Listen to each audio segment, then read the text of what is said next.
কালকে যে আমি কথাটা বললাম সেটার তো কোনো গুরুত্বই দিলে না। এখন অফিস চলে যাচ্ছ। সামনের মাসে আমরা থাইল্যান্ড যাচ্ছি তো। মিতালি, একটু বোঝার চেষ্টা করো। 2 মাস আগেই তো পুরী ঘুরে এলাম, হাতে একদম টাকা পয়সা নেই। কয়েকদিন পরে যাই। সেই দীঘা আর পুরী আর কতবার যাব বলো তো? বন্ধুদের কাছে আমি মুখ দেখাতে পারি না। আমার তো একটা স্ট্যাটাস আছে নাকি? ঠিক আছে, আমি চেষ্টা করছি। রাতে এসে কথা বলি, আমার দেরি হয়ে যাচ্ছে, আমি বেরোলাম।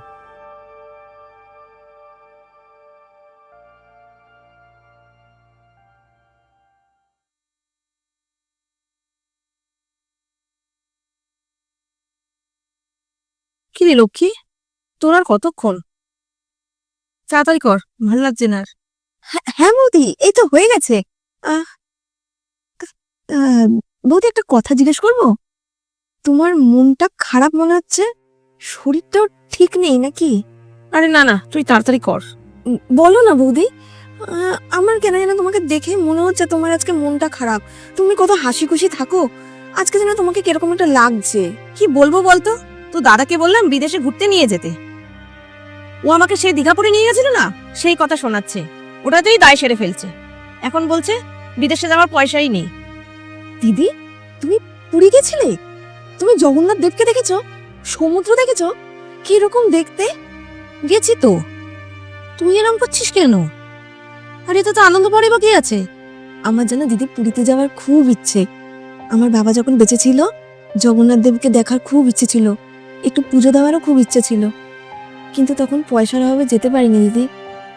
আর আমাদের যা আয়, তাতে ট্রেনের টিকিট কাটার টাকা জোগাড় করতে করতেই জীবন কাবার হয়ে যাবে।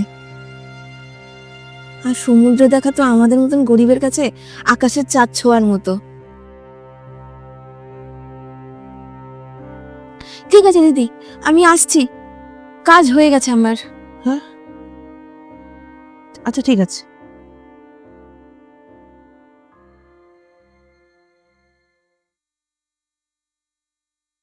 আমি ভেবেছি আমি অফিস থেকে কিছু টাকা লোন নেব, তাহলে আমাদের থাইল্যান্ডের ট্রিপটা করা যাবে।